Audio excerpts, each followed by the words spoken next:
Well, good evening, everybody, and welcome to the TSRC X oNiD iR-04 Sprint. We arrive in the Ardennes Forest for the third round of the championship. This is the last of our trio of European races. So we've gone to Snetterton, we've gone to Mugello. Now we head to the big boy circuit. It's the 7-kilometer Spa-Francorchamps circuit, where we will have 27 drivers looking to see if they can go for glory in this fabulous track.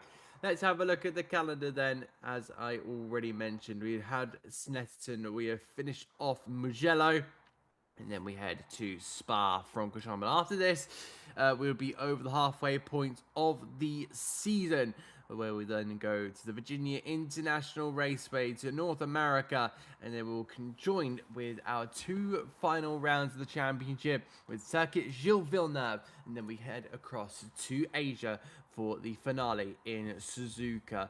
That will be the calendar. 6 rounds of pure fantastic racing. So hold on to your hats, everybody, because we are going to be having an absolutely superb night of racing. Of course, Spa, there won't be too many laps around here, but we do expect action nonetheless. Here are your championship standings of the pros. It's Noah Osbaldiston coming off the back of 2 wins last time out in Mugello.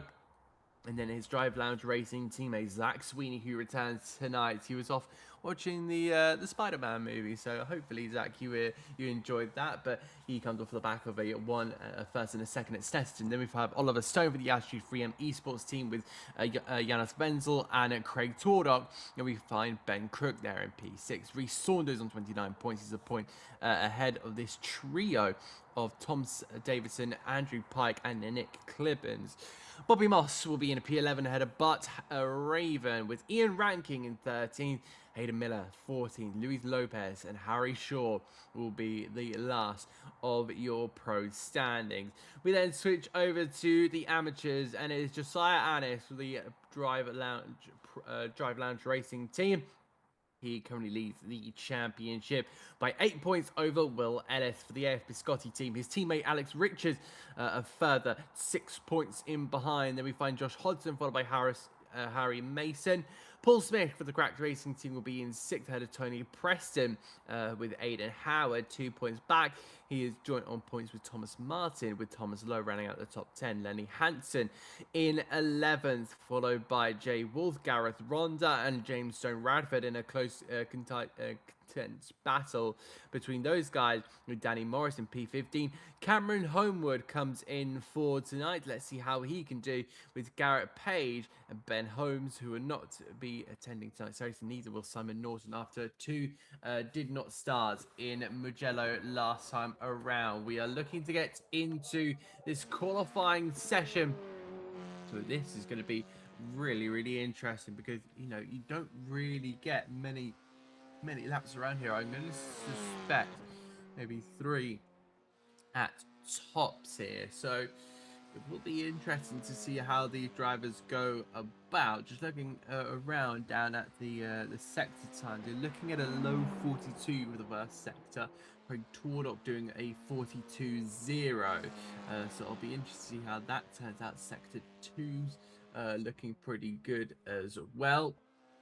Yeah, that seemingly at the moment looking like low 33s. Yes, Noah Boulderson doing a 33.2 in that one. And then of course we've got the final sector. It seems like Oliver Stone, you can see there purple in the 3rd sector, so we'll have to see how that all comes to fruition. But it looks like the first driver across the line is potentially going to be, I think, maybe Oliver Stone. It seems like I'll get that for you in just a moment. But we now look down with one of the Drive Lounge Racing team drivers. That looks to be the number 24 of Noel Osbaldiston.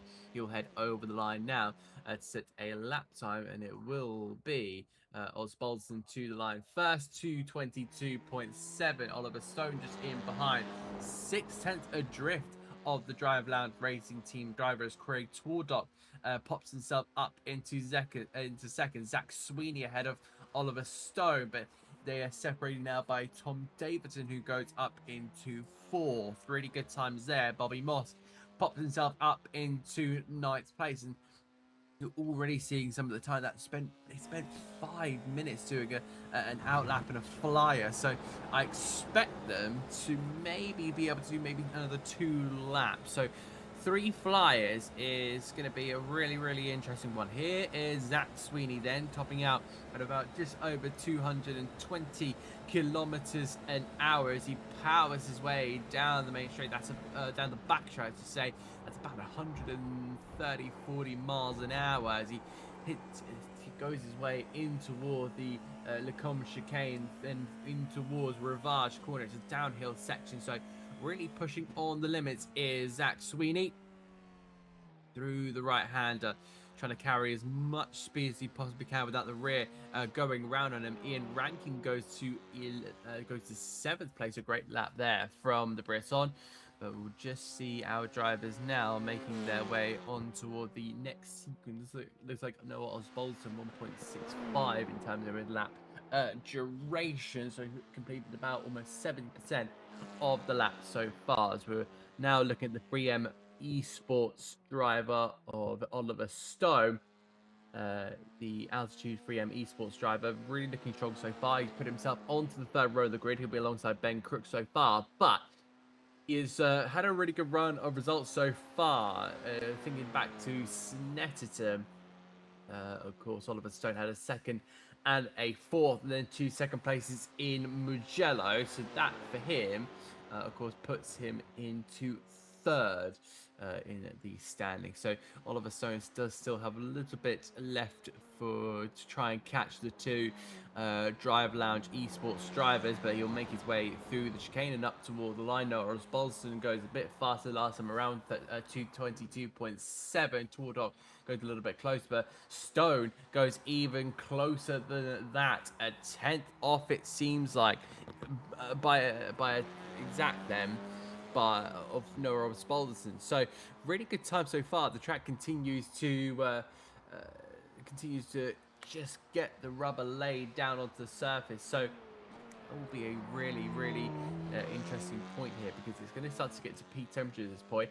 Track temperature 27 degrees, and for me this is a really, really nice change. I've been having a run on iRacing where it just seems the temperatures have been getting over 50 degrees. We had it last time at Mugello.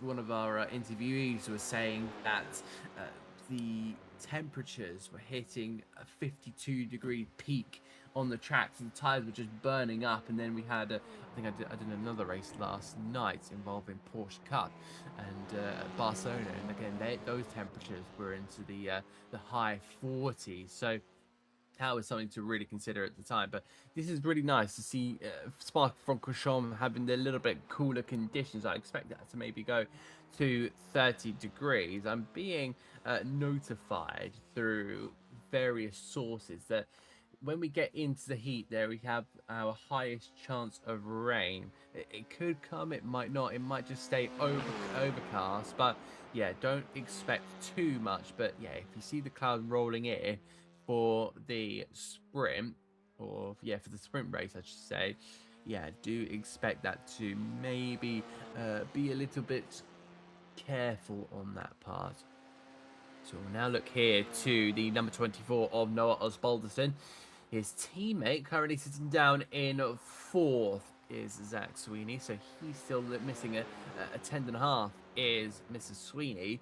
Meanwhile, their teammate who's under as a privateer, Josiah Annis, sits in P8. He currently got pole position for the amateurs, just ahead of Cameron Homewood, who is competing in other F4 leagues, so should be pretty quick for his class. Noah Osbaldson over to the line. It's a 222.8 for him. The number 7, it seems like, of Josiah Annis going over the line. Can't improve. He was just 12 thousandths of a second off. That goes Janos Fenzel, who improves last time around.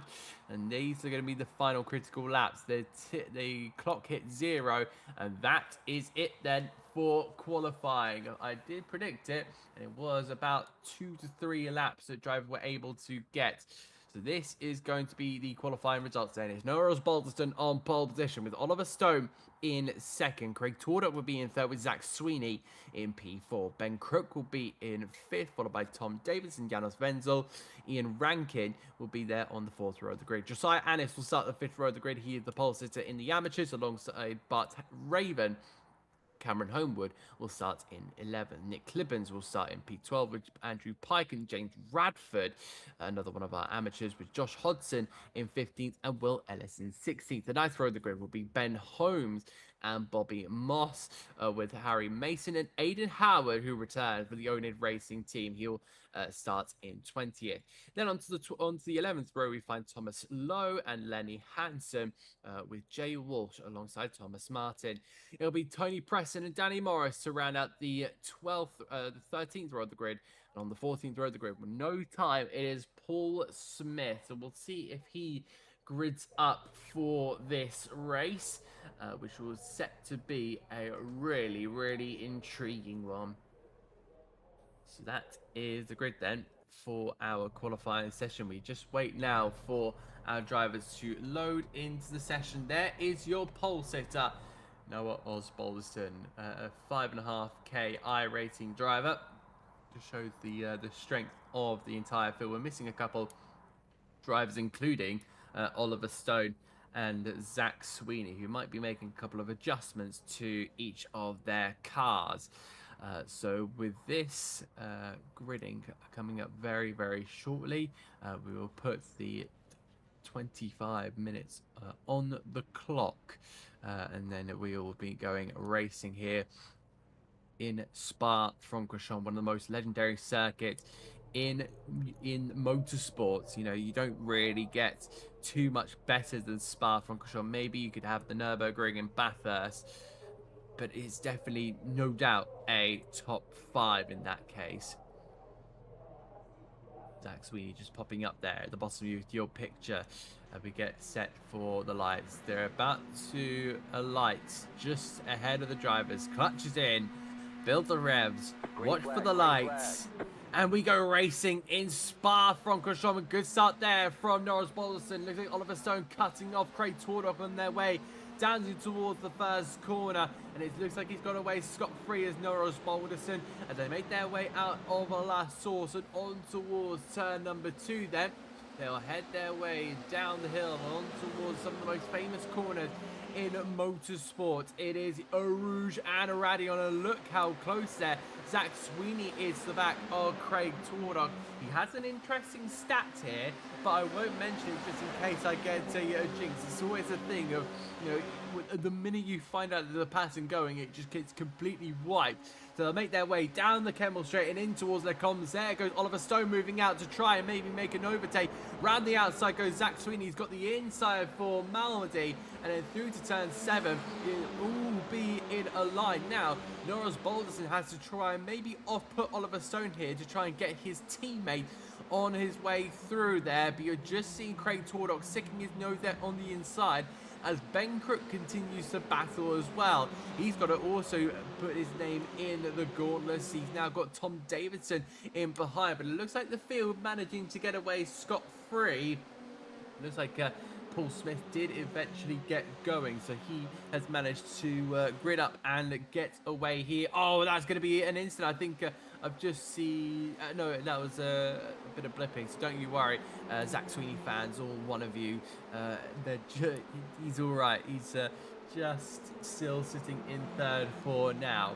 Down towards the next sequence of corners, and that's the lowest point of the circuit. We now find ourselves down at Paul Frere, I believe the founder of the Spa-Francorchamps circuit. So an homage to him. Now Oliver Stone is giving himself an absolute run here. So was there a mistake from Noah Osbaldiston? And that now sees the Altitude 3M esports driver move into the lead of the race. Look at Ben Crook there in the background trying to see if he can overtake Craig Tordock as they make their way into the chicane. Look at that, a big move there from one of the cars. That's the number 200, I think. Or was that? I think that was Janos Wenzel potentially. A lot of lockups going in towards the chicane, but that now completes the opening lap. They'll head their way down towards the first corner once again, make their way through the right-hander of La Source, powering their way now down the hill. Once again, it's Stone from Osbaldistone, from Sweeney from Crook, from Tordock from Wenzel, with Davidson, Josiah Annis into 8th place. So a good move there from Josiah Annis to move himself up 1 over Ian Rankin. So that is going to be positive momentum for him. It is Will Ellis who lost out for the most part, down 11 places. The biggest gainer, I'd say, was Paul Smith up 3. Now they make their way down the Camel Straight. Again, Norris Bolton looking for a move. We look further in behind the pack here. That's going to be the number 3 here of Cameron Homewood, who's battling side by side. He's got Andrew Pike there on his inside line. He's now having to back off. There's someone right onto the gravel trap there. I think that may have been Nick Clibb or Bart Raven potentially. We'll have to look back at that because it wasn't Annis, it wasn't Rankin. Could it have been Bart Raven? That's my prediction on that one. They head their way now down out of Speaker's Corner and then on towards Poole on a really fast section of circuit. These cars are going to be right at the limit of their powers here. So it will be really, really intriguing. Down towards the right-hander and then in toward the left. The piff-paff chicane, as it's usually called, and the battles just continue to fly. Yeah, one of the only F4 championships to race here is French F4, who use a little bit more of an outdated F4 car. I believe they use the Ligier rather than the Tatus that the likes of Italian and British F4 are usually using. So that is really interesting. But of course, there is a chance maybe that the brand new reformed German F4 Championship might be coming here. But move aside for that, because we've got Ben Crook now under pressure here from Craig Tordock. Tordock, we're going to be looking around the outside of that number 200. He floats that car in, and they'll try and maybe get a big exit off that last corner. 10 minutes left on the clock. So that's going to be quite the way here. And it looks like the cars are staying pretty well close to each other. The entire field's at about 17.5 seconds, which isn't all too bad. I think you've got to really give credit to some of these drivers, especially with the differentiating in terms of iRacing. There's, I think, between the highest and the lowest, about 4, actually no, it's 6,700 for Andrew Pike then. And the lowest maybe 1,300. So do the math in your head. I've got to cover this little battle which is going on. James Radford right in the thick of it.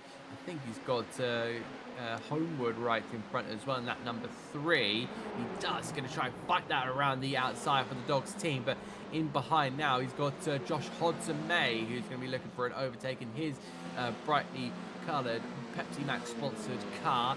Will they make a move down in towards the next right-hander? No, as there's changes going on all about the place. There is the brand new oNiD Racing. I wouldn't say full rebrand, it's just a colour rebrand, but yes, new liveries for them, as Ben Holmes will be chased down by Aidan Howard. He will look to maybe have a move, will Aidan Howard, up the inside down in towards Poole Corner. This is going to be pretty dangerous between the two oNiD Racing cars, and he thinks better of it because there's bigger fish to fry in this case. Down in towards the pit path they head. 8.5 minutes left on the clock. So no changes up at the top end of the field, but I think this is going to be a move that is made within the last 2 minutes. You can just see that it's Stone, Osbaldistone and Sweeney. Now, the beauty of sim racing in this situation is that Noah Osbaldistone and Zach Sweeney get to communicate with each other. They're right there in the lounge together, and they'll be able to say, well, if you do this, I'm going to do that, and then they'll be able to work out a way to get a 1-2 here. So if I was Oliver Stone, I think you've just got to focus on going forward. You cannot be looking behind you, because that's going to where you're going to start falling down places. Now we're seeing Ben Crook pushing Tom Davidson to the side, almost to the grass here. They've plopped the cars in the middle of the circuit, and Craig Tordock will lead the line. this is going to be a fanatic battle, because you also got Jonas Wenzel in P7 there as well. Of course, Wenzel, who's been pretty strong so far this season. Of course, in P4 for the pro drivers. He is the TSRC cross-car shakedown. Came third in that one, fourth in the MX5 championship. So got a pretty good reputation as Jonas Wenzel, but we're now about to go 3 wide down the Kemmel Straight. This is not a sight that you rarely see. It's actually quite common, but oh, there's contact, and that's going to be Ben Crook going round, and that's the Ferrari liveried car off into the gravel, similar to George Russell in the 2026 Belgian Grand Prix that happened a couple of weeks ago. He'll get going, but it's down into 22nd for the number 8. We'll get a replay. There he is in the middle, looking up the inside. I think, is it just it's the exact same thing that happened between Lewis Hamilton and George Russell.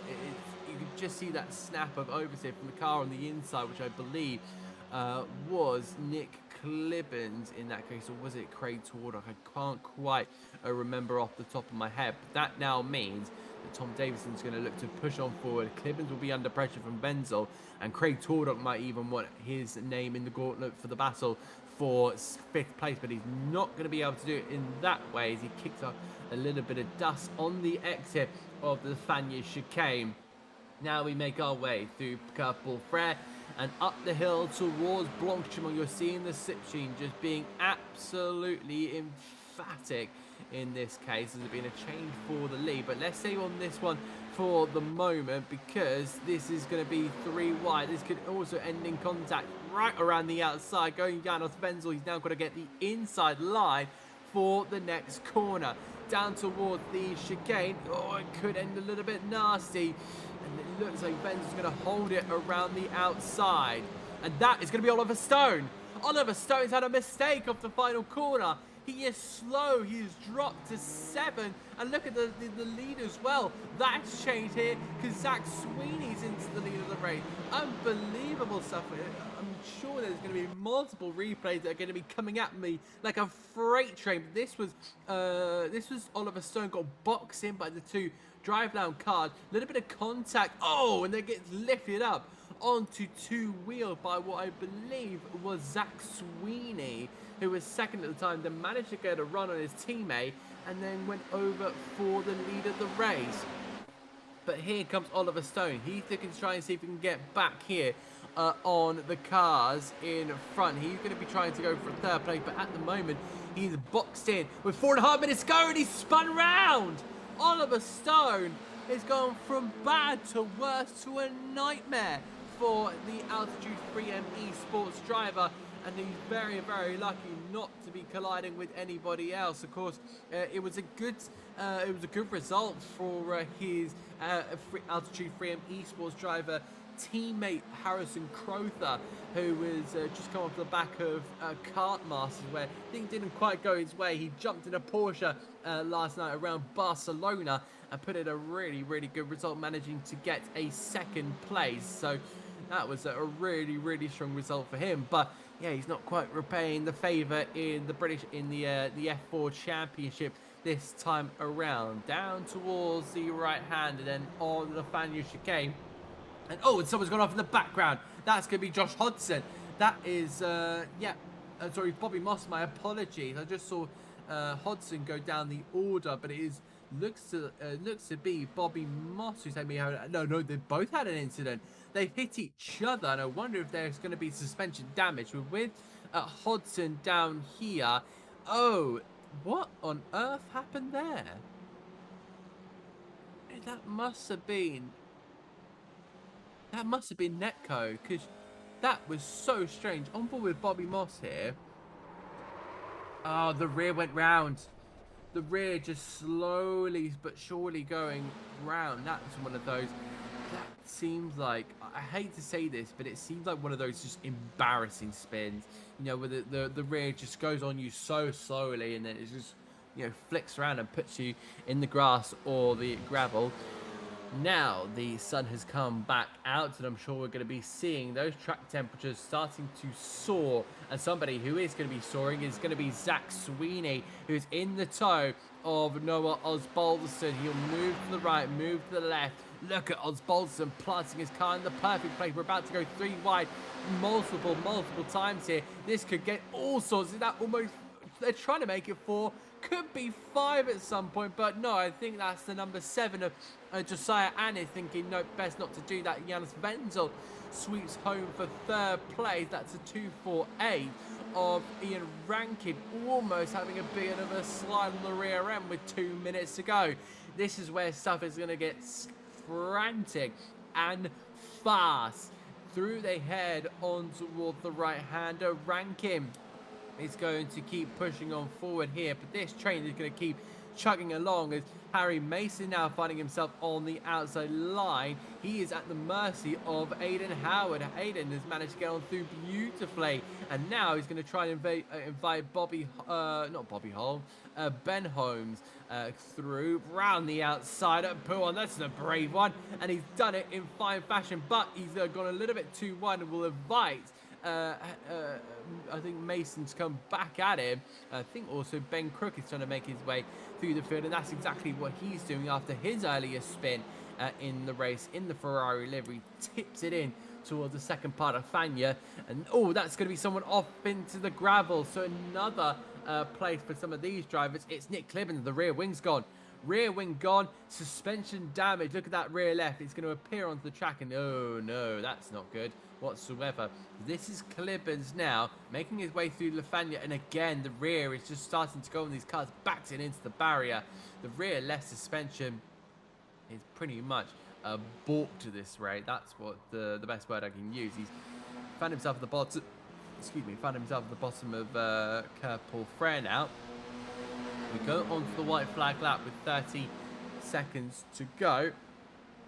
It'll be Janus Wenzel defending from Tom Davidson and Craig Twardock, who will now get a double tow down toward the Kemmel Straight. Speaking of double tow, what's going on with the leaders? 0.4 of a second between those guys. They make their way on towards the Kemmel Straight and on toward the Lafania chicane. I think Sweeney is just a little bit too far back in that one. Osbaldeston, quite the comfortable margin. This is going to get pretty frisky now. That's going to be a big move there being made by Craig Twardock. He's going to look to try and push himself onto the podium in this race. It's a 3-way fight, drag racing down towards the chicane. Who's going to be last late breakers? Here comes Janus Wenzel trying to swap the car in, and he is taking a great 3rd place. He's managed to fend off both cars there. Twardock's now going to look to the inside, but he's also having to defend from Tom Davidson, who'll be asking and praying for his 4th place back, and he's got to now just keep on and see if he can battle for 3rd, because if he can just stay exactly where he is off the back of Paul Frere, then that would be fantastic. But a blip there from Janus Wenzel, that is completely unexpected, and now it'll be Davidson from Twardock. What on earth have I just seen? So it'll be the 2 drive lounge racing drivers to make their way in towards the last couple of corners. It's Osbaldeston from Sweeney. Sweeney will get the run here. So this could be a titanic battle between the drive lounge racing cars. Up they go towards Blanchemont, one of the fastest corners on the circuit. This is going to be absolutely mighty for the pair of them, both battling in the championship. And of course, Sweeney would need this result ahead of his teammate to maybe draw level. They head their way on toward the final chicane. Sweeney's now going to have to fight it right on the outside line. He backs it up, tries to get the switch back, get the throttle down, but it is going to be Noah Osbaldeston to take race 1 victory here ahead of his teammate Zach Sweeney. What's happening in the background between Davidson and Twardock over the line? It will be Tom Davidson, and that will break the streak that Craig Twardock had. He, for the moment, had 4 third places in a row. It's now going to be a 4th for this, but that consistency is just still superb. Well, what an amazing first race there. So much action to get things kicked off. And we just saw so much happening in such a short amount of time. Really looking forward to seeing what the second race has to offer. Hopefully more of the same.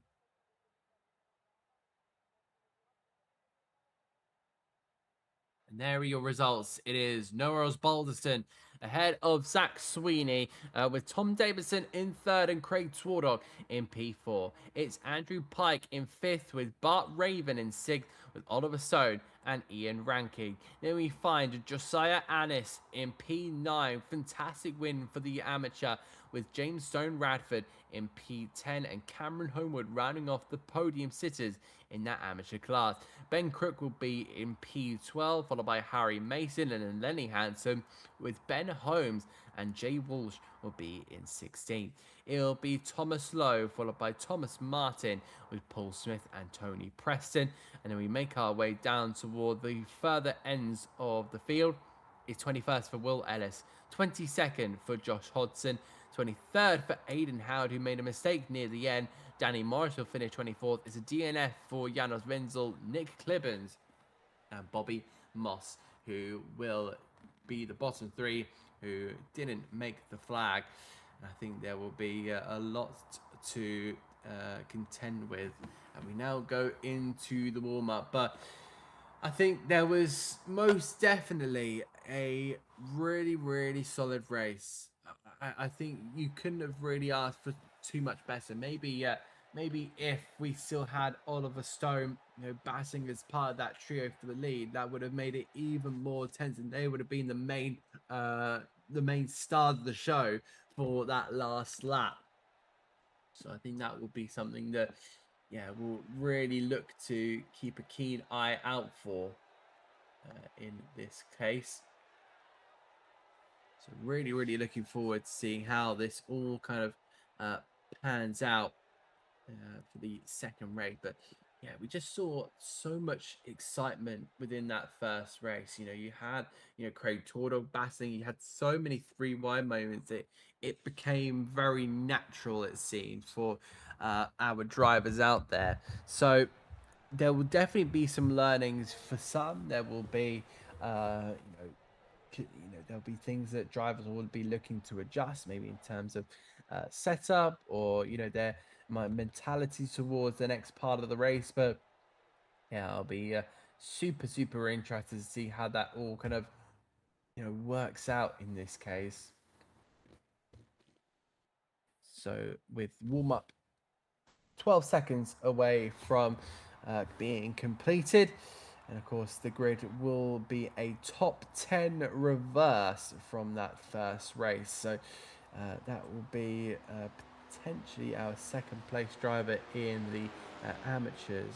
I think I'll have to have a look back at that name. But yeah, indeed, it will be a really exciting one. I definitely want to keep an eye all throughout the next race on both the Drive Lounge esports drivers, because they've just been so quick as a pair, and of course, when you do have those type of drivers, it makes it so difficult to defend the lead. So here is the grid then. It'll be James Radford on pole position with Josiah Annis on second place. It'll be Ian Ranking alongside Oliver Stone with Bart Raven the Dutchman. He'll be alongside Andrew Pike. Craig Twardog will be in 7th. He looks to go for another podium. Tom Davison will be in 6th with the Drive Lounge Racing drivers of Zach Sweeney and Noah Osbaldiston on the 5th row of the grid. It'll be Cameron Homewood in P11 with Ben Crook in P12 before moving down to see Harry Mason in 13th and Lenny Hansen in 14th. Then we see in 15th is Ben Holmes, followed by Jay Walsh. Thomas Lowe will be in 17th with Thomas Martin in 18th.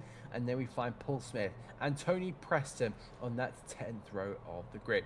Row 11 will feature Will Ellis and Josh Hodson, with Aidan Howard and Danny Morris on the 12th row, with row 13 being the sole, row 13 will be Janos Wenzel and Nick Clibbens, and the 14th row will be the sole driver of Bobby Moss for the Sim Racing Collective Esports team. So we now await for the grid to get started. We're just waiting for one more driver, maybe two, maybe three. I'm maybe seeing four in there. So we'll keep an eye on who pops up. But yeah, realistically, this is going to be a good one. You know, we've got 25 minutes. We've got a lot of opportunity for these drivers. I think these two amateurs at the front of the field are really going to do battle. They're going to be, you know, holding on for dear nerves, especially all throughout the opening sequence where everyone is just so compact together. And I think with the being the apprentice, Josiah Annis has been going on from strength to strength, but we'll see what happens. Clutched in, build the revs, watching for the lights, and we go racing for the second time here in Spa-Francorchamps. It's no wheel spin there for Josiah Annis. He looked to attack the outside line. They all look for some form of space. Someone diving up the inside down towards the source. Oh, someone spun around there. One of the pro drivers there. It seemed like someone was up in the air. That's already Ben Crook. He's already gone. That's Janos Wenzel off into the wall. One of the oNiD drivers has also gone off as well. Carnage, Zach Sweeney has been caught up in it. It's Aiden Howard who's facing the wrong way. Somebody's gone off at ABRUZZI. That could be Tom Davidson, who's lost his rear end, and disaster it seems for some of these drivers. So it looks like, oh, down in towards the next sequence, the corner, there's contact, and Josiah Annis is round. Oh, there's going to be even more contact because there's cars facing away. Someone's done a barrel roll. I think that's the number 3 of Cameron Homewood. So disaster for multiple drivers. This car stranded in the middle of the road is James Radford, but that couldn't have gone any worse for some of these drivers. It just seems like the last two teams. Oh, there's more contact in the back. That's going to be Ben Holmes and Bobby Moss, I believe. Two drivers that were involved in collisions earlier on in the day have come to blows once again. So that might be another retirement for Bobby Moss. But what on earth am I watching? Because, you know, this is no discredit, but I covered 3 races yesterday. They all featured first race incidents. Then we go to the first race. That was pretty safe. And then we get to this one, and I'm seeing multiple accidents. It just seems like when I'm covering a race at the moment, they're just incidents all over the shop. It is entertaining at times, but it's just, you know, not what you expected. That amount of carnage in a short amount of time. So we look to complete the opening lap. I think that's Ian Rankin just backing off to say, I've heard about all the carnage that's going on. Let's not try and get involved in it. So it's going to be Oliver Stone leading the way for the Yazoo 3M Esports team. He's going to be ahead of Bart Raven, who will be then followed by Noah Osbalderston. And then we find Ian Rankin and Will Ellis, Thomas Lowe, with Paul Smith, Lenny Hansen, Nick Clippens, and Josh Hodson completing the top 10. Multiple cars into the pit lane. Thomas Martin's one of them. Janos Wenzel, Tony Preston. So let's have a look here at Zach Sweeney on that outside lane. It's his teammate going for an absolute dive bomb, and then one of the Sim Racing Collective Esports drivers there. There's Ben Crook going up into the air. And then you just see Aiden Howard getting all out of shape, and then it goes into Janos Wenzel, and then that's the broken car of Zach Sweeney, it seems. And then we should have one car putting off to the side. Then we'll have it's Aiden Howard. So he turns into the corner. It's 4 cars going into one. He gets tagged, has a swapper, goes into Wenzel, then hits one of the hits Radford, I think, and that damages his suspension. And I think we're going to cast the replay here of Tom Davidson, who's already seemingly damaged, because there goes the oNiD racing driver. So he now slows up, moves to the side, and transports himself back to the pit. Then we have Jay Walsh having a massive swapper going into the barrier into Erosion Radion, and that could have been all sorts of calamities. Well, it did end in calamity for Jay Walsh. But yeah, it could have ended even worse. Now this is Cameron Homewood, who tried to slow down, and there, oh dear. That's one of the Sim Racing Collective Esports drivers in that involvement, and I think it was just the pinch with it was the pinch with Josiah Annis, which caused him to go over. This is Josh Hodson. His rear is done and dusted, so he is now going to head back to the pit lane. But this is just unbelievable. Over half of the cars, I believe, have made their way into the pit lane. Everyone from pretty much 15th down has made a pit stop. They're going to be out of the tow, I feel, as well. Yes, because Hodson and Menzel are separated by 8 seconds. So Norris Bolton makes his way up to second. Now he's got to try and push on here, because look at Oliver Stone. 2.5 seconds up the road as we see Bart Raven fighting for a podium place here, and also Ian Rankin wanting a podium out of this one. Ian Rankin's best finish so far has been 6th pre-Spa-Francorchamps. What about Bart Raven? He's also had a best finish of 7th. So not too some okay results, but with a podium on the line, they're going to be both gunning for it.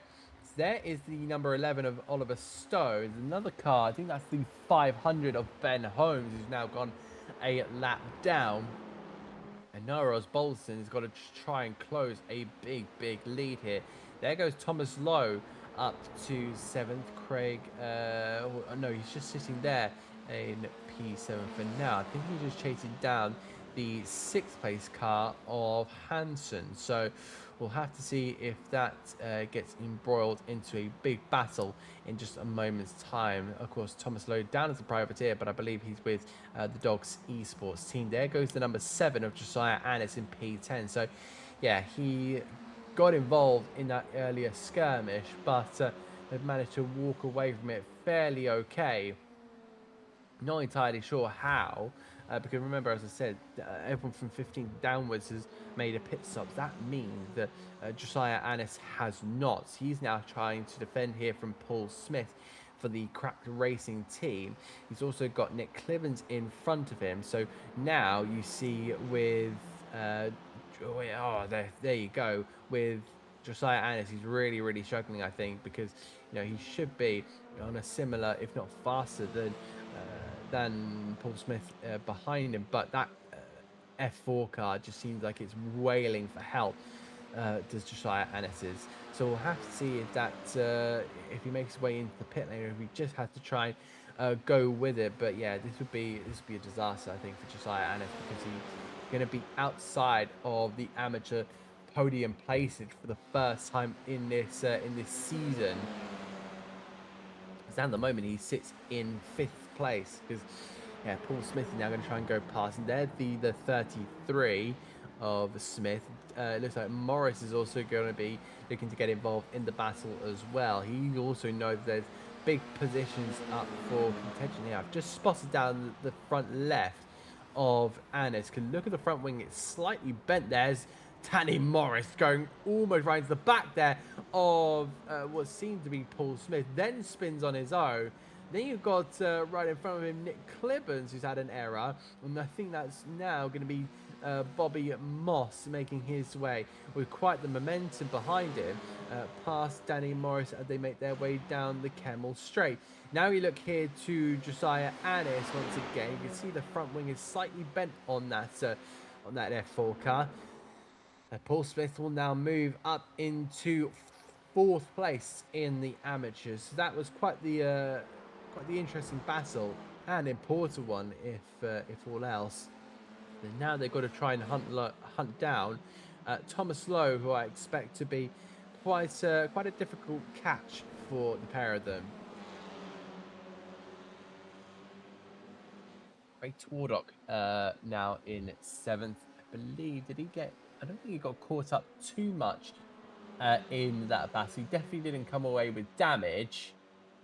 It's just one of those at the moment where I don't know, where it just seems like he's not quite the same. Usually you would see him for sure up into fifth, but he's struggling to get past sixth place Lenny Hansen for the moment. Will Ellis of the AF Biscotti team has been doing really, really well so far. The red and yellow livery really pushing on forward here, but if he's not able to catch the front four, then I think the best that Craig Tordock is going to get. So he's going to be after a third and then a fourth and then a fifth in terms of his form chart. But yeah, he's going to try and fight for whatever he possibly can. You're just seeing this battle turning from maybe a 2 into a 4-car battle if they catch Will Ellis, Tordock joins on, and then Hansen and Lowe become a quartet. So we're about to hit 10 minutes into this race, 15 minutes remaining. And, well, we have had some superb stuff, but also not quite superb as well, because we've had, huge collisions amounts to this race. So Norris Balderson's gone over the timing line. Fastest lap of the race by 2/10 of a second over Ian Rankin, I believe. 2:22.7. Yeah, one of the only drivers there in the 2:22s. Yeah, Oliver Stone doing a 2:23.001 last time around. So he is starting to slow up a little bit in pace, it seems, in the Altitude 3M Esports driver. And I think this will be the best response that he can give to after his first race. I'm not going to say antics, but errors that he made that may have been his fault, may not have been his fault. I don't want to point any fingers towards Oliver Stone at all, unless there was something extremely clear. I'm not going to point any fingers whatsoever. But now we see, Alice is really struggling. You're seeing that the front wing is at an angle, which is not going to help aerodynamically with the car. So depending on what kind of angle it's riding on, one of the sides or maybe even both sides are going to be severely affected aero balance wise through some of these corners. You really need that aero balance, especially through some of the chicane where you've got to have the confidence to just flick it into the corner. And if you've not got that, then you're going to really struggle. And that's exactly what we're seeing, because now going to be in the clutches of Nick Clibbins. Now we're looking at the two cars of Lenny Hansen and I believe Thomas Lowe. Thomas Lowe will look to that outside line. Will he try and use a little bit of greenery? No, it seems like Lenny Hansen used that even more to his advantage to open up the corner, goes defensive on Thomas Lowe. And Lowe will break that a little bit earlier to avoid any form of locking or just doing something silly to end himself into the rear of his other driver. But let's say Craig Tordock has taken a 5th place, so strong stuff from the Briton. But yeah, overall I think we were in still for a really strong race. You got Oliver Stone, Noah Ross Balderson, still a lot of strong battles all throughout the film.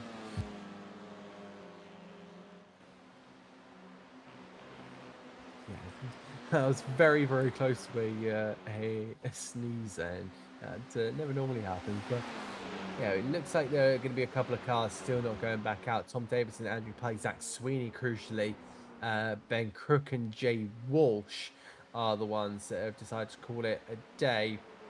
It's getting Craig Tordock looking to go pretty defensive, but as I said, still a lot of overtaking opportunities, still a lot of battling opportunities for these drivers to be showcased in at the highest level.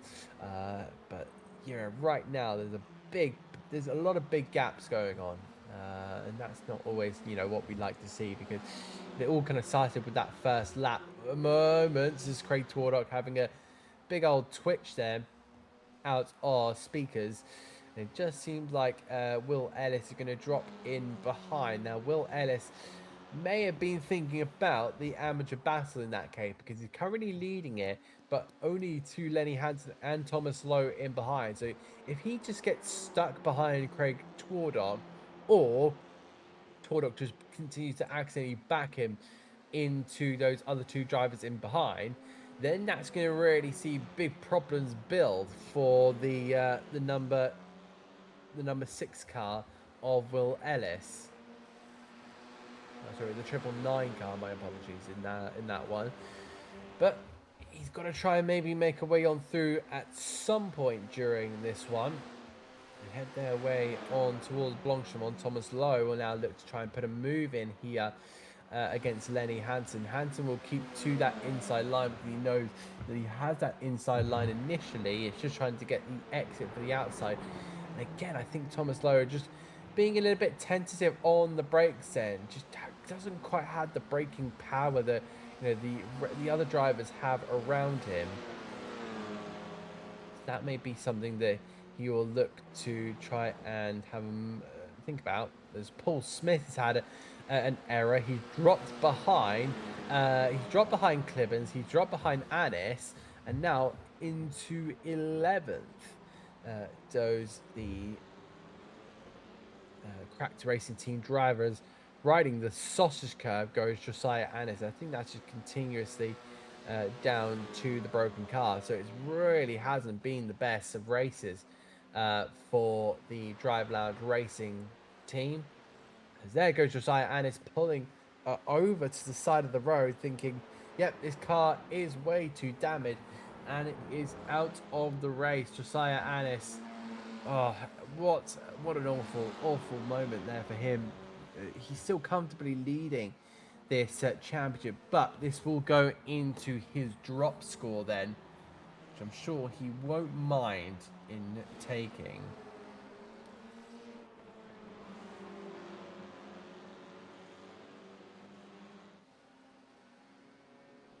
So down towards the P1 corner with 9 minutes left to go on the clock. We're on lap 7 of this race. So really strong stuff so far. Still drivers putting in personal best. Track temperature again dropped to 26 degrees, I believe. I think we saw a peak at 27 earlier on in the session. So, track it at quite a moderate temperature, I'd say. It's not, it's quite warm, but it's not baking hot into those 40s and 50s that I've been seeing the last couple of rounds. But now there's an opportunity here for Lenny Hansen, who has to go defensive to Thomas Lowe here. But these two have been battling so hard. They've just been letting Tordock and Ellis, get away from each other. They're not working with each other at all. There is the big lift and the brake then for Thomas Lowe. He just doesn't seem to be applying the pressure much to his rival in the amateurs. Janos Wenzel, I thought we were about to see a Max Verstappen electric or F4 Boogaloo, it seemed like, through Blanchimont. But no, decided to back off on the outside, but creates the inside line. And we'll go up into 12th as Paul Smith will pull into the pit lane. Dan Morris has been dispatched. That will now see Wenzel going to P11. He's now going to try and hunt down Bobby Moss in this case, if he wants any opportunity to grab a top 10. Wenzel and Moss in the same class as well. So don't think that will be an easy task. Lenny Hansen side by side now with Thomas Lowe, and Lowe will get ahead for the first time in a couple laps. So that will be a beautiful sight there for Thomas Lowe. He actually gets a bit of free air and will now have the dirty air to give to Lenny Hansen. Meanwhile, Oliver Stone has picked up the pace. He was kind of cruising for the first half of it, and now has upped his pace to 22.7. Was in fact slightly, I think, slower than Noah Osbaldiston, but of course, Osbaldiston's lap time got invalidated due to track limits. It seems they're taking a trip through the gravel. Was Noah Osbaldiston on your screens now? The 3M. The Altitude 3M esports driver really having to work hard here, but so is Noah Osbaldiston, because he knows he's got such strong pace in his back pocket. He's going to be looking at going for 4 wins in a row, but this is going to be crucial for Oliver Stone because with 6 minutes to go, he knows there are big points on offer, including a first win of his iR-04 career, or I should say for the season. Don't know where career came into my head. So ticking over on to lap 9 of this race, through they head in towards the first corner of La Source, using a little bit of the exit now. This is crucial for Noah Osbaldiston. He's got to get a good exit here. You're going to flick, he's going to flick up into 6th gear just before he reaches the Rouge and Radion section, almost half off the track in that sense. Goes another 0.2 of a second faster now. He's getting the absolute beauty of the toe here down towards the chicane.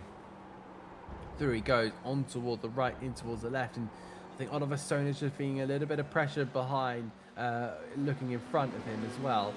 So Osbaldiston's really got to take advantage of this. Otherwise, yeah, he's gonna be probably living to regret any move that he doesn't make. I think Oliver Stone does see it coming as well. He just needs to recognise that he's going to be doing it on the last lap. But at what corner? That's going to be a multitude of questions, because he could do it into the Source, but he could also do it into the along the Camel Straight in towards the Lecombe chicane. He could do it, make a surprise into Beau Rivage. He could make one in towards Pouron. It could be in the La Fagna to kind of be unexpected, or he could do it into the final chicane. We could have a photo finish in this race. The first time we have one since right at the back, right at the start of the season at Snetterton. But look how much Noah Osbaldiston is carrying.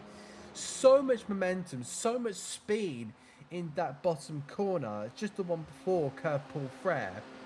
And he just loses all the momentum going up the hill, but still is able to gain all around the lap. If you can just stop doing that, I think he'll be in a really good position. So we head our way on towards the bus stop chicane. There goes Oliver Stone onto the brakes, but again, he just has so much momentum with the draft.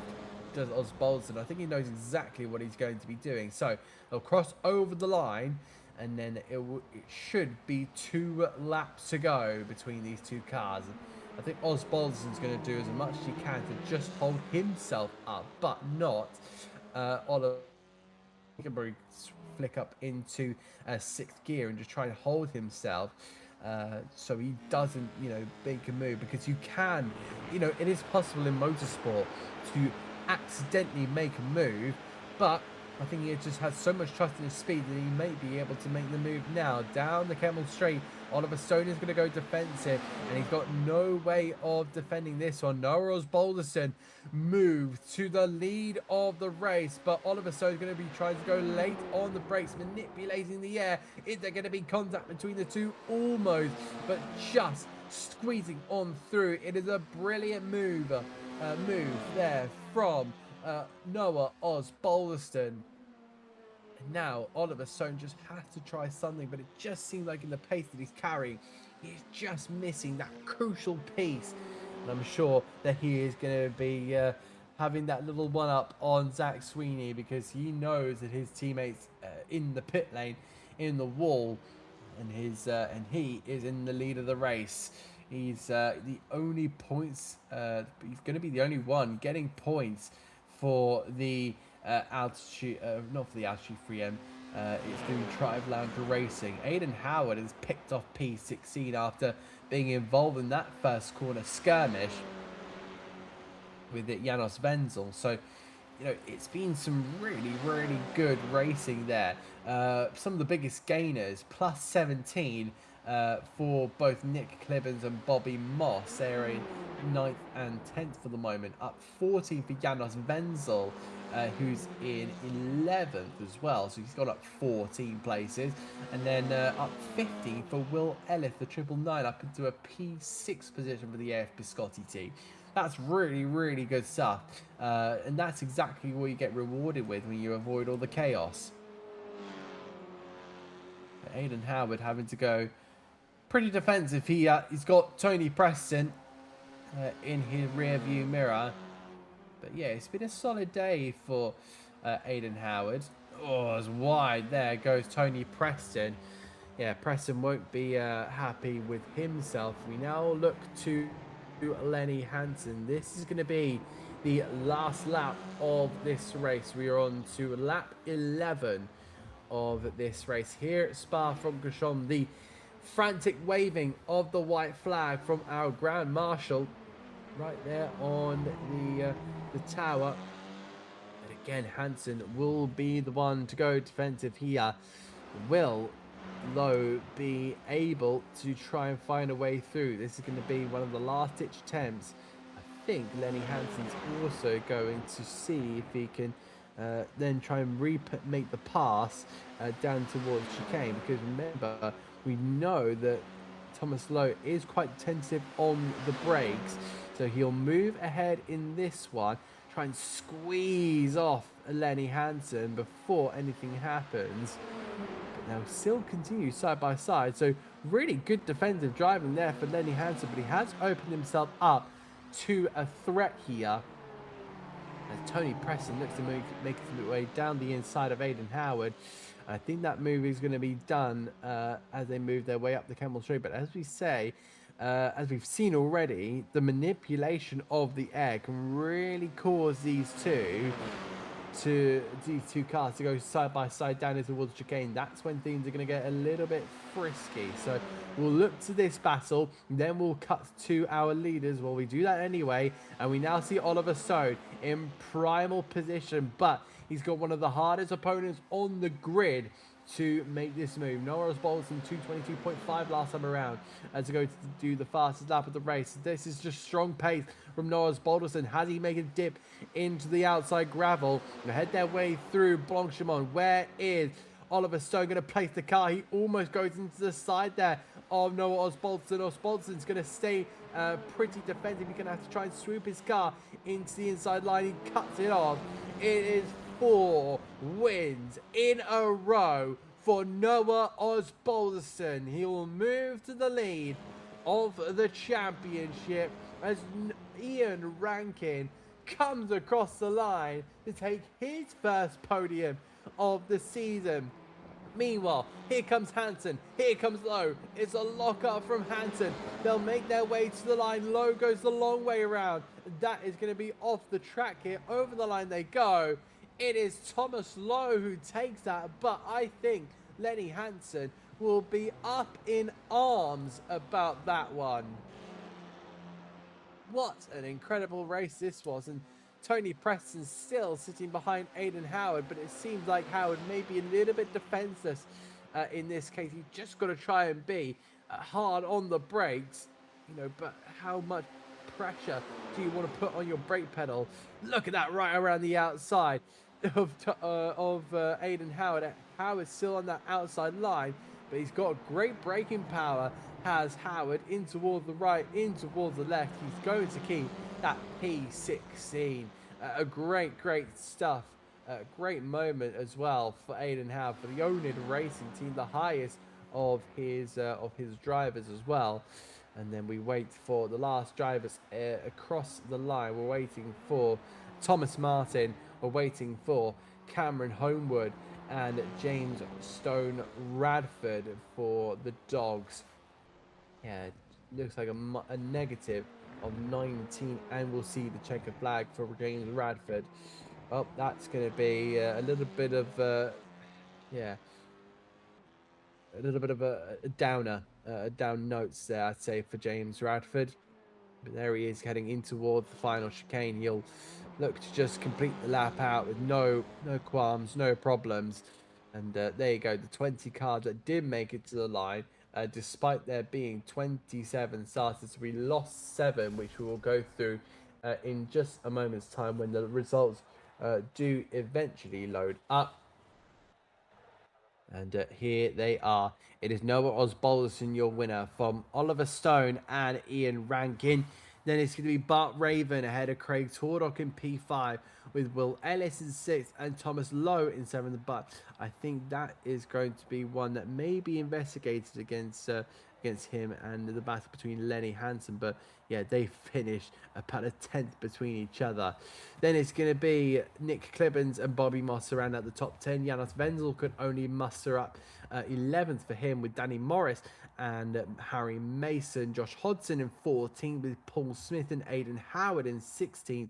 Tony Preston in 17th, with Thomas Martin and Cameron Homewood, with James Stone Radford the last of the drivers to see the checker flag. And then it was retirements for Ben Holmes, Josiah Annis, Tom Davidson, Andrew Pike, Zach Sweeney, Ben Crook, and Jay Walsh. The majority of them are not making it past the first lap hill, the first half the first lap in that instance. But we do have interviews coming up for you very, very soon. So stay around, stay tuned, and we'll bring them to you in just a moment's time after this short break.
Welcome back to the third round of the TSRC X oNiD iR-04 sprint race. We have 3 interviews coming up for you. It is Noah Osbaldeston, it is Aidan Howard, and it's going to be Zach Sweeney. Drive Lounge Racing getting their lovely coverage. So in a moment, he's currently streaming his POV, but in he is. Noah, you join us once again. Sorry to interrupt you streaming your POV, but yeah, it was a really, really strong result for you. Kind of talk about the first race with us. Yes, first race again, Spa unexpected. I said last week in the interview that it would be a very, very different race, a very different atmosphere, a lot of tone, a lot of slipstream, very, very different the way you approach the race. So I sort of went into it with a little bit more anticipation, I would say, for a bit more carnage, and it did happen, frankly. So I'm glad that I sort of took it a step back, had a good qualifying in the lead. Me, Ollie, and Zach broke away, and we all sort of agreed to work together, and that worked. Ultimately, teamwork is always going to work at a draft track, and it did. So me and Zach sort of were with Ollie, and then Ollie had an incident with Zach. So we were kind of expecting a 5 second penalty. So Zach let me through, and that was sort of the end of the race. Um, Sort of again setting myself up for a nice little race two. Race two again was I think a lot more chaotic. A lot of people have some opinions on some lap one stuff. I mean, the replay completely disagrees with what people are saying. And you know, again, I was very clever with it. Always going to put myself on the inside of a hairpin. I just again, it's never worth the risk around the outside when you're going to be a couple of cars wide. Unfortunately, some people don't share the same opinion, but then again, you know, they're the ones that caught up in the incident. So maybe is the problem me? I'm not sure. And then again, sort of into lap one, into the at the end of the Kemmel straight, I tried to position myself quite well. Unfortunately, a driver decided that I didn't deserve racing room anymore. So that was an unfortunate incident, and then he ended up taking his teammate out with some more chaos at the end of the chicane as well. So got myself in a decent position up to P4 at the end of lap one. Started to try to work with the two pros in front of me. I believe it was Ian and Bart. Again, both very quick drivers, very respectable drivers. Um, just Ollie had some unreal pace today, and I just wasn't going to make it where by following behind. So yeah, just sort of broke away a little bit, and then got past them both eventually. And then it was like, okay, well, I've got 2.4 seconds to catch Ollie. I've got best part of 15 minutes to do it. What's the best way to approach it? So I went as fast as I could, full push.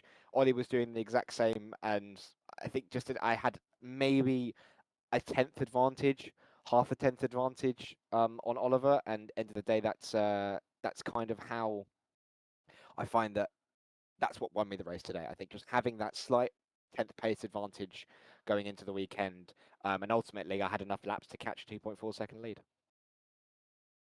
Yeah, it just seemed like from my perspective, your pace was incredibly strong. Do you want to kind of talk about that second race because you, of course, like you kind of said, there was so much going on in that first lap, and I just wanted to kind of see it from your perspective. Yeah, so lap one, race two. I was quite very tentative, and when you go into sort of Spa turn one, you have to put yourself on the inside. And it was a late move, but it was a fair move. I got it stopped down the inside of turn one. I'm sure if there's a replay being showed on the broadcast, the I did made very slight contact with a car on the outside, but again it was more of a netcode brush. My car was stopped on the inside. I gave plenty of racing room to everyone. Unfortunately, three of the drivers in the same livery sort of miscalculated it a little bit and ended up taking out Zach Sweeney. And then again, just going into end of the Kemmel straight, I was up the inside. I was perfectly alongside, giving him the entire circuit of racing room, and he just came on down on me before we even got to the corner. To be fair, and then unfortunately he ended up taking out his teammate with him, and then the rejoin fed him straight into the scene of the accident with Josiah and James. So that was my incident. I saw the incident ahead, and I thought, okay, well they're both spinning to the left. I've got two drivers joining to the right, so I've got to go basically almost on the white line to the right, and that was absolutely the right side to pick. And then the rest of the lap one was just trying to find a gap. You know, okay, we've had three crashes in space of three corners. Let's reevaluate the situation. What's going on? Okay, so basically in my mind, I'm going, well, Oliver Stone's in the lead. I cannot let him pull away because the gap is now the smallest it will ever be, and he has unreal pace. I know I've got two pros in front of me. Do I think I have better pace than? Okay, so what's the best way? Do I work with them? Okay, let's follow the two pros in front of me for a lap. Do they have the pace to catch? Ultimately, I don't think they did. So I was like, okay, let's try and push past these two and push on towards the front. So that's what I did. And then just again, just chowing down on setting myself up to chow down on Oliver Stone's gap. So that's sort of what you go through as a minor racing driver. It's always evaluating your situation. And ultimately, I was never going to catch because the gap was more than the toe. So it's like, okay, I now have 15 minutes or 20 minutes or so to absolutely set the fastest pace I can. And it's all come down from that one. Yeah, amazing. I was going to have another conversation about tire because we saw in Magello, it was the track temperature was incredibly hot, but these were kind of the mid 20s. How do they kind of differentiate from a really hot Magello circuit to a kind of mild uh Spa-Francorchamps because they must be super different. Yeah, I mean, personally, I loved it because Mugello, as I've made my opinions very clear, the track temperature was hotter than the surface of the sun. So going into Spa, I was very happy to see sort of your mild 20s, low 30s. Big up Sharpie for setting a low track temp. Love that. But yeah, so basically going into it, I was like, okay, we don't really need to tire save.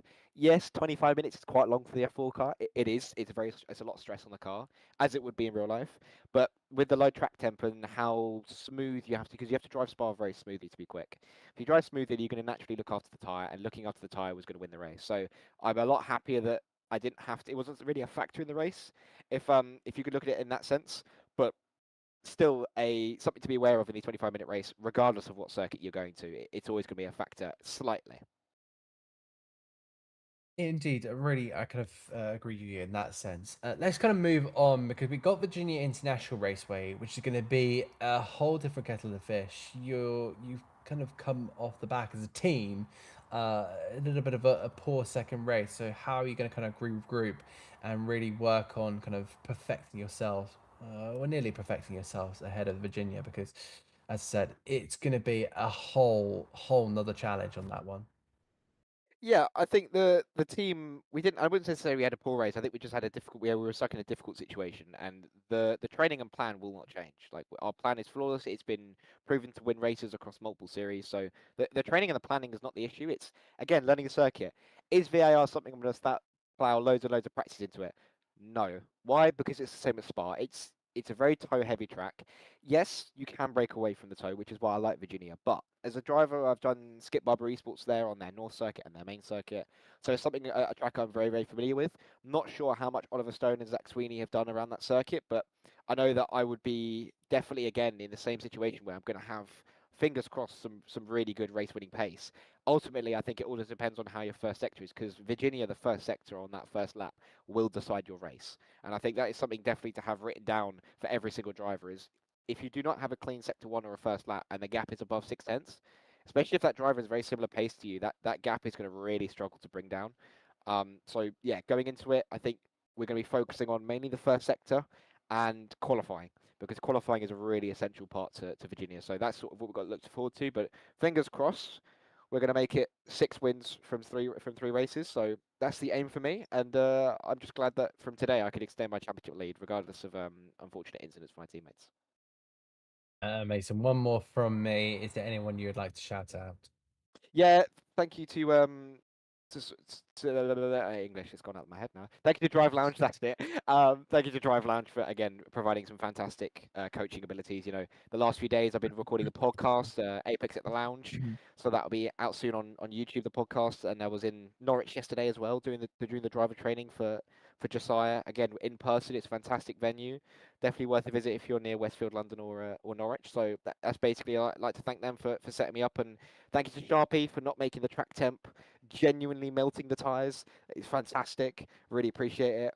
And hopefully, fingers crossed, we get a bit of rain soon. Sharpie, you know, bit of rain would be cool. You know, it could be cool. But yeah, so again, I think also huge thanks to everyone involved. Huge thanks to a guy called Adam Reed for streaming. Mint commentary as usual. Fantastic entertainment. Will be entertaining me during my hot chocolate at 1 o'clock in the morning tonight. Thank you to you. You have given me my entertainment, so that'll be really looking forward to rewatching the stream tonight. And yeah, I think as well, huge shout out to Ollie Stone. Again, although he's not part of the Drive Lounge team, good talent is never going to go unnoticed. And you know, although I managed to beat him for 4 races on the bounce now, his pace is unreal. The amount of practice and preparation that it goes into these races from the Altitude Esports guys must be insane and very similar levels to what we do. So huge props to those guys for giving us a great race, and fingers crossed we can have some great battles towards the future. Yeah, thank you very much, Noah. If you want to have a rain race, go have a look at the tin top sprint we did at Monza. Ooh, That might soothe your interest in terms of rain racing. 100%. But for now, yeah, go and have a look at that and go and celebrate your win. We'll see you hopefully next week in Virginia. Thank you very much. Speak to you in a bit, guys. Noah Bollison there, race winner, double race winner, I should say. And we've got probably the best of the lots coming in the middle. It's Aiden Howard. Well, what you've had a chaotic last two races, Aiden, but welcome to the comms box.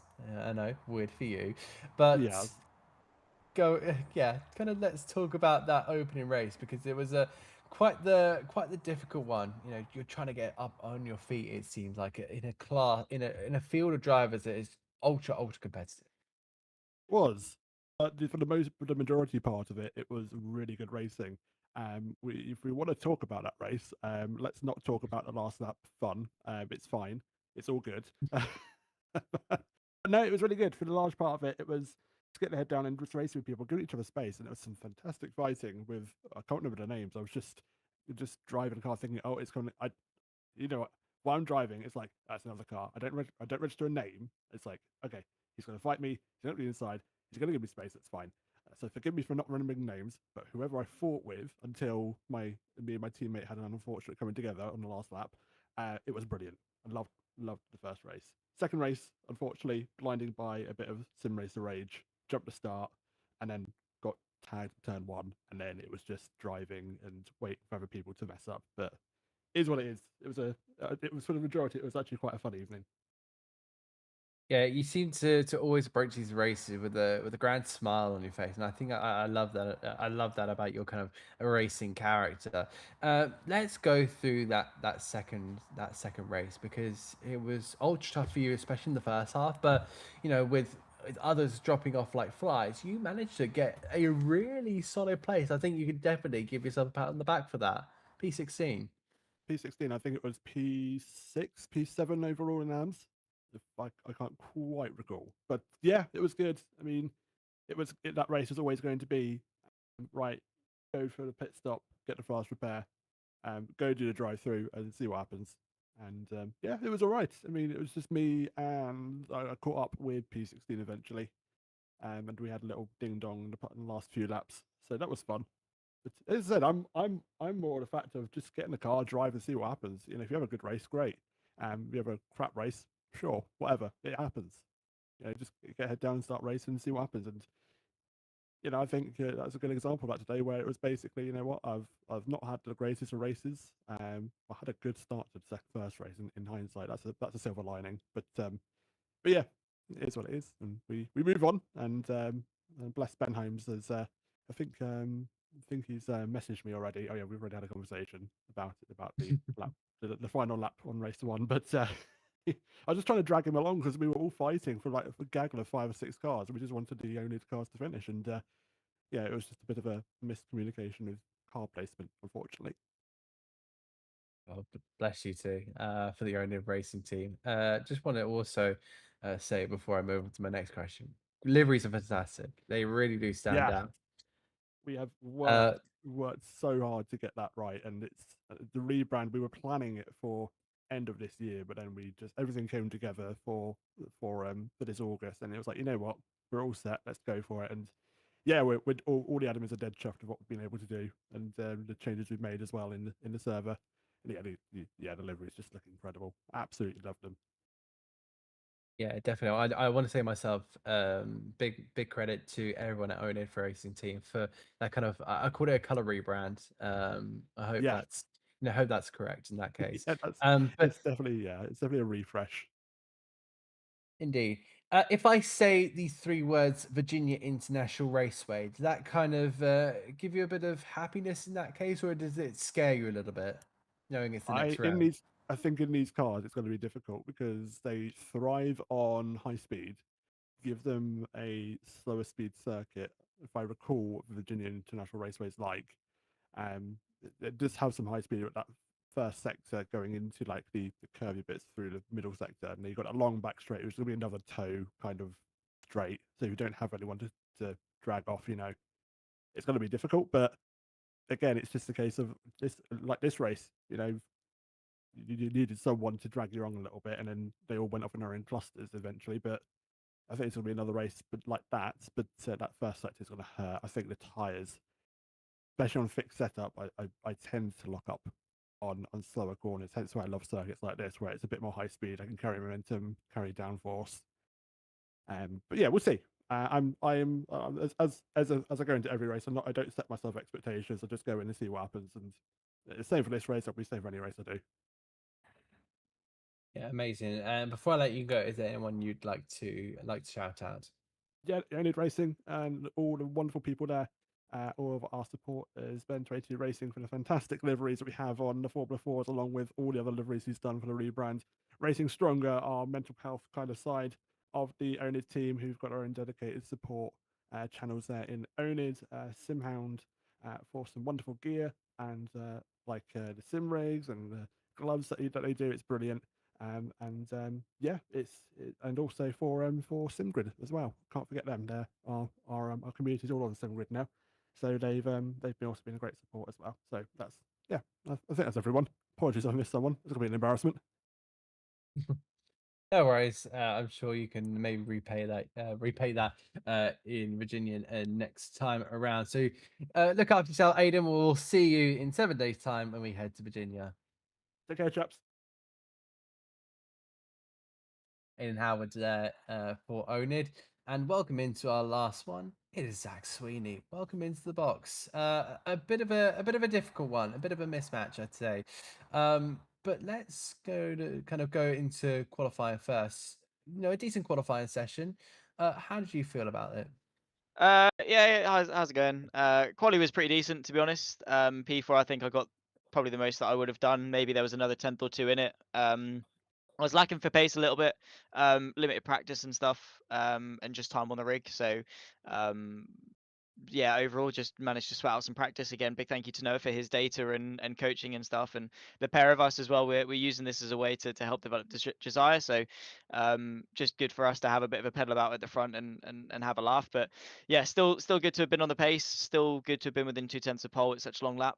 And to be honest as well, but like I say, I probably could have gone a little bit quicker. I don't think it would have really changed much for race one anyway, purely because we all saw what the slipstream could bring. So yeah, happy to be starting on the second row. Just sort of kept it clean. Managed to get a move done on Craig, which was quite clean, and then that one there, we're not going to talk about that too much because it didn't happen. Don't know what to talk about. But yeah, I mean, all in all, qualifying was pretty good, pretty decent. Happy with it, and yeah, overall happy with the result in race one.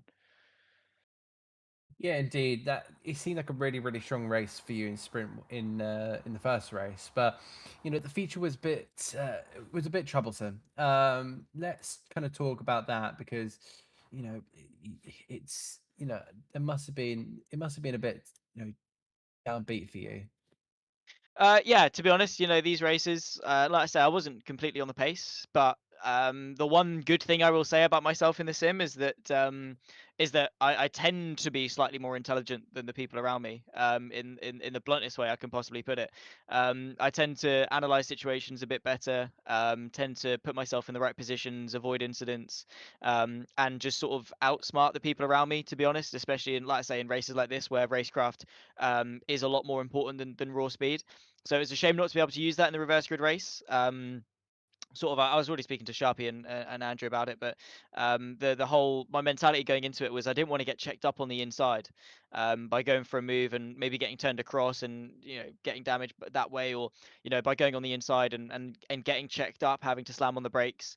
And losing the run up Eau Rouge and Radion. So I opted to go onto the outside and just try and keep the momentum around the outside and hope that other people would keep it clean. Ultimately, it's just a bit of a pinch point. No one's really directly at fault for it. I think the catalyst was Noah going up the inside, but he got it stopped. There was plenty of room. The move was on. There was space on the outside. It just unfortunately caused a bit of a check up for the driver behind him, and then the driver behind him almost just seemingly drove into the back of him. I get not intentionally or anything like that, but just sort of drove into the back of him in order to sort of avoid further contact. Obviously steered left, and that was enough to just put me out and into the race. I tried to limp it home, got to Eau Rouge and realised that wasn't happening because I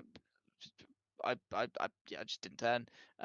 So that was me down and out of the race, truthfully. So yeah, a bit of a shame to see it end like that. And again, off the back of what was a really, really fun round at Snetterton last week, I wasn't here because I was busy watching Spider-Man because I have a life. Yeah, it's a shame to have come back and have a disappointing race too. But ultimately, I'm not in the championship fight anyway because I have to miss another round in a couple of weeks regardless. So just here to have a bit of a pedal about, bit of a mess around with Noah and Ollie and have some good fun really in some fast cars and see what my pace is like relative to some pretty fast boys. But yeah, all in all, qualifying and race one was good. We just don't talk about race two. It's all good. Yeah, I remember race two. Race two didn't really happen for you. So, moving on, I want to kind of talk about Virginia, because I was having a chat with Noah and we were just saying that it's going to be another draft circuit.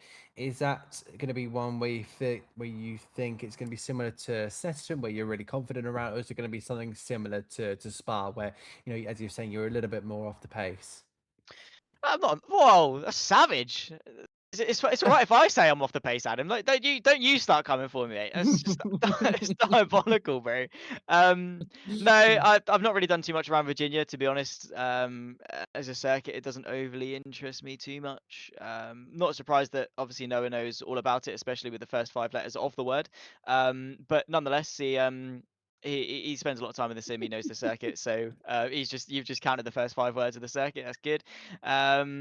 But anyway, he knows everything there is to know about iRacing as a platform, about the F4 car. So I'm sure we'll be able to get straight back onto pace and to be honest, just see how it goes. I think the margin for error is going to be a lot slimmer at Virginia because of the lack of runoff and also just I guess the composition of the circuit. The slipstream will still be there, but there won't be the space to go 3 or 4 abreast like there is at Spa. So it'll be an interesting dynamic. And again, I think racecraft is going to be quite important, but I think quali will have a lot more weight at Virginia than it did today. But we'll just see how it goes. And I'll try not to fire off Ollie in race 1 next week. It's all good. Yeah, sounds like a plan. I think Noah is going to be going for some hot chocolate at 1 a.m. To rewatch the race. Are you going to be joining him? I've spent way too much time with Noah Oswald-Eston recently. No chance. No. Me and him, we were in the car together for about 4 hours yesterday, driving to Drive Lounge London and doing some filming and stuff. And then I shafted him on some back roads on the way back, so his ego's a little bit destroyed, bless him, in his little 1.2 Fiesta. He almost murked some poor old lady in a Volvo. I do hope DVSA aren't listening to this, but nonetheless, yeah, I spent too much time with him, so I won't be joining him. But we'll have some time to review, I'm sure, later on in the week. I'm sure he's chuffed with today. Of course he is. He got 2 wins. He loves it. And please don't tell me you glazed him, because if you've glazed him, then I'm never gonna live it down. So, yeah, No. He was just his chatty self as usual. he doesn't show up. He's a lovely guy. He is. Final question from me: is there anyone you would like to shout out? Yeah, Drive Lounge Racing, of course. Obviously for their support and again representing such a great team, and we're just going up and up. It's still good to see the livery fighting at the front. Me and Noah had a good little race in race 1, so shout out to him for just being a class teammate overall. Yeah, honestly, as much as I'll slate the guy, we are really good friends, and as you can see, the chemistry is there because we're not scared to get touchy feely on the Kemmel Straight. But yeah, Drive Lounge Racing, Noah's with Eston, and of course to Josiah, whose pace today was ultimately absolutely unreal, genuinely brilliant. A couple of racecraft things that we need to sort out, but he's just making progress upon progress upon progress. So yeah, big shout out to all of the Drive Lounge team. Big shout out to everyone at TSRC as well for their efforts. And yeah, see you all next week. Thank you very much, Sax. We'll see you in Virginia. See you later, guys. In a bit. Bye. So that was Zach Sweeney then, who took a 2nd place and a DNF to his name. So apologies for Zach on that one. But that looks to be the end of the broadcast here. As I said, we can have a quick look and a quick glance at the calendar before we head off air. Seston done. Mugello done. Spa done. We will not be heading to Europe anymore. We then got Virginia International coming up next, another draft circuit, and then we've got the technical circuit Gilles Villeneuve, which will go really interesting. I don't think I've seen an F4 car go around here. Definitely not IRL, so that will be a really interesting challenge. And then on the same day, we'll head to Suzuka due to the delays of Mugello. We'll have a double header in that case. 1 race at Circuit Gilles Villeneuve, 1 race at Suzuka. That will be, I think, another draft circuit. So prepare for similar scenes that you saw in 2 weeks' time in that case. But from myself and from Mr. the best Sharpie around, we'll see you in the Virginia International Raceway. Take care. Good night.